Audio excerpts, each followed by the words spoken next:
Punjab SHOs होशियार हो जाएं, corruption zero tolerance. DIG operation Faisal Kamran का सख्त हुक्म। मोहतरम नाजरीन, आप इस वक्त देख रहे हैं जोया न्यूज़ नेटवर्क प्लस और मैं हूं सादिया बतूल।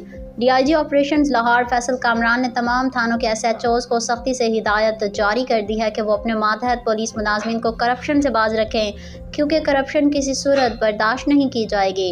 ज़राए के मुताबिक थाना शफीकाबाद में करप्शन का संगीन वाक़या सामने आने के बाद पुलिस के अंदर सख्त एहतसाब का आगाज़ कर दिया गया है।